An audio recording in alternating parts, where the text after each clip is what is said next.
Yeah, cool. So, Kelvin, you're doing a lot of training at King's MMA these days. Why do you like that spot? Why is that a good fit for you?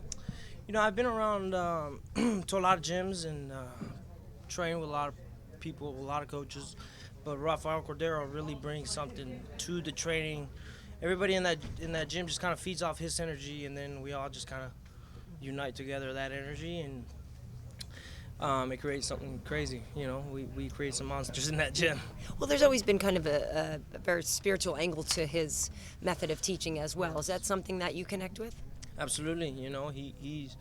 He. I was raised in the Christian faith. So it's something that I do have in my life, and that I do respect out of him, because and it means a lot more for me to train there because of that.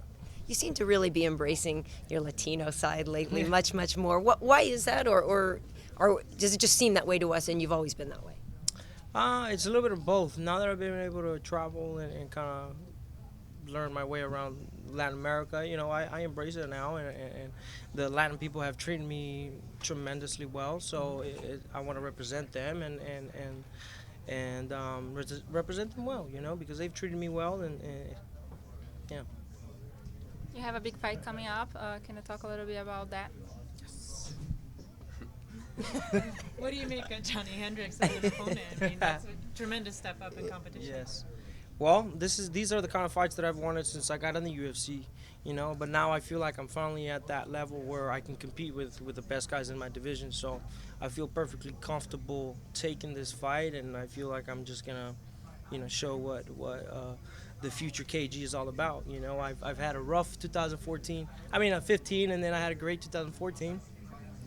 I want to put all that behind me, the good, the bad, and then start all over this year and kind of have people talking about the new, improved version of me. You know there's going to be jokes about you guys making weight. I mean, Yeah, you're ready of for that, course. right? Yeah, of course, I'm ready. With all that in the rearview mirror, though, I know you've been honest about mistakes you made before, stopping off to eat tacos on the way to the weigh-in and stuff like that, or maybe that was your coaches telling me that. But what do you think it was that was keeping you from doing it the right way before? And why do you think something has switched over where it won't be an issue? Just lack of knowledge. Before I ever got in the UFC, I was just a little kid, 21. I mean, it's not young, but I was very not used to a lot of things, and not used to dieting and nutrition. I didn't know what dieting was. I didn't know what nutrition was. So it's taken me a while to kind of learn, and I've taken multiple nutrition classes to just kind of learn and get how it really works. And I'm not trying to be racist. I swear somebody told me you stopped for tacos once before a weigh-in. Well, then that person is racist. Okay. Well, UFC 200, they are going to have all the new implementation of the weight cutting rules with the UFC and the procedures for that fight week. What do you make of those? I think it's rules that we got to follow. I mean, we may not like them, but it's rules, and we got to follow them. Do you think it's an improvement in the sport and good for the fighters? It could be an improvement for the sport for sure. I think it's heading somewhere to where I think it's going to open up more weight classes like boxing. That's what I think it'll eventually lead to, but I could be wrong. Clearly, Wonderboy is a very different fighter than you are. But when we saw what he was able to do to Johnny Hendricks, did that kind of open up any doors for you, give you some keys to how you might approach the fight? Honestly, it didn't, because I'm such a different fighter from Thompson. We fight differently. So, no, not really. Kelvin, did you hear about the new weigh-in rules here in California that happened yesterday? Would you like to take part in something like that? Meaning that you weigh in at 10 a.m. as opposed to waiting until 4. Yes, that's more beneficial for us, the fighters. I think we don't have to wait all day until in the evening to eat, instead of having to suffer through all day on Friday. We get to weigh in in the morning, eat, and then have all that day to recover. And with regards to the new rules that will be coming into play come July, do you wish that there was maybe a process in play where they would approach you guys and be like, okay, what do you feel comfortable with? Maybe 8%, maybe 9%, maybe 10% of your body weight? Perhaps a discussion as opposed to, okay, these are the rules. I think we shouldn't even be talking about it at all, honestly. It's not necessary. I don't think so, no. Right. But like I said, it's rules that we got to follow, and we just gotta put up with it. Really, that's how I feel with it. Will you be working with a nutritionist for this? So fight? George Lockhart is the guy that I worked with last time, and that's what working with this time as well. So one of your former opponents, Tyron Woodley, finally getting that title shot. Yeah. What do you make of that? Well, if I was an analyzer or someone from the media looking from the outside in, you know, his last win was against a top 15 guy a year and a half ago. And his last fight before that was against Carlos Condit, I believe, no?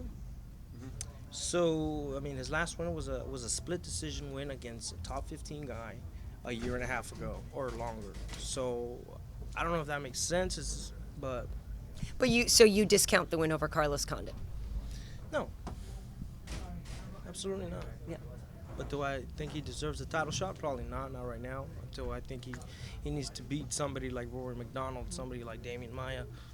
So would you have given it to Damian then? Who would you have given it to if it wasn't Damian, T-Way? for sure. Damian, because I think he's got the most consecutive victories, and there's not really a top contender right now, a clear top contender. I think he would probably be the most deserving. Well, Wonderboy and Rory are squaring off in just a couple of weeks, so who do you think is going to take that fight? That's interesting because Stephen Thompson impressed me in that Johnny Hendricks fight, you know, and then obviously Rory McDonald is Rory McDonald. But I think Rory is going to do it with his experience. Do you think you're catching Johnny at the right time? Do you think he's on the way down after that performance against Wonderboy? I don't know if he's on his way down, but I feel like he hasn't progressed as a fighter. I think he plateaued. And I feel like, you know, I've been at Kings already for like 6 months, and I've been learning and growing and just becoming a whole different fighter, I feel. You know, so the KG that trained with him 2 years ago, I helped him prepare for the first Robbie Lawler fight. That's not the same guy. Who do you put in the most work with? You know, I know that Benil as a lightweight rolls with Verdum. You know, I know obviously we have Rafael dos Anjos there. I know guys like Pat Cummins are there a lot. So who do you work with the most? Guys like Benny. Yeah. Benny and I work a lot, and then there's other monsters that are not signed with the UFC yet, but I work with a lot of those guys. There's this kickboxer Anderson Silva. He's like this tall, 240 pounds, and he's good. You know, he's a monster.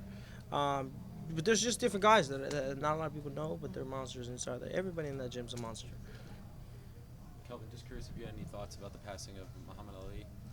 Yeah, I mean, obviously it's sad. You know, he was a big figure in not only sports, but, you know, a big figure just out in life, I guess, you know. So it was pretty sad to hear his news. Honestly, I did get a little choked up because of it, you know. Did you used to watch him? Yeah, of course. Yeah. I watched this. Well, I mean, no, I like old clips of him. Yeah, old clips. I know you're not that old. Yeah. I was born in 91, man. Come on. Thank you. Thanks. Thank you, Thank you, Kelvin. guys. Awesome. Good to see you. I'm sorry.